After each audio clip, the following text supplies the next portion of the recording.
Parmi vos témoins, il y en avait 7 qui accusaient Gérard Miller de viol, 26 d'agressions sexuelles et des dizaines qui vous ont fait le récit de tentatives d'hypnose et de rendez-vous empreints de malaise. Dans cette investigation, beaucoup de questions se sont posées, à savoir qui savait, qui n'a pas voulu voir. Que dit cette affaire de notre société et des mots qui la rongent ? On a plus de 80 femmes maintenant qui ont témoigné et elles décrivent à peu près toujours la même chose.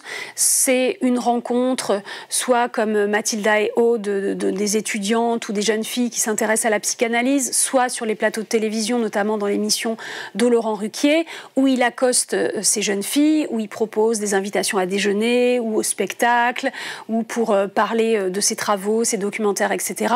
Invitation à son domicile, où là, on a appelé ça le tour du propriétaire, c'est-à-dire où il leur fait visiter tout ce magnifique hôtel particulier, et puis proposition d'hypnose. Notre hypothèse, c'est qu'il a utilisé l'hypnose plutôt pour convaincre ces jeunes filles de s'allonger, de commencer à se déshabiller, de fermer les yeux pour se mettre en état de vulnérabilité. Et d'ailleurs, je pense à une, Vanessa, qui a d'ailleurs déposé plainte en 2003, qui explique qu'à ce moment-là où elle est allongée, elle réfléchit à prendre un couteau, sauter par la fenêtre. Elle a toute sa conscience.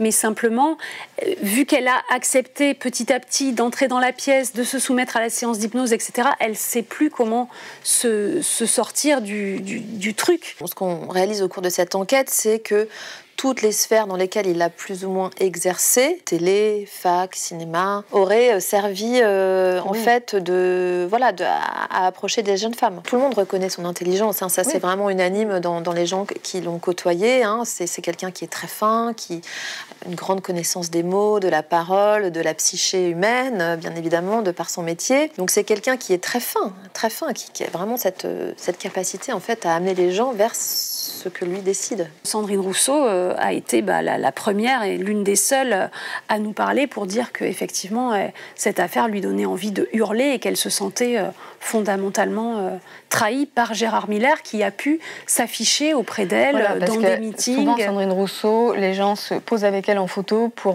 comme une caution. Voilà, elle dit que c'est pas la première fois, et c'est ça qui la mettait très en colère, hein, que certains hommes, se disant des alliés, se révélaient finalement avoir des comportements problématiques.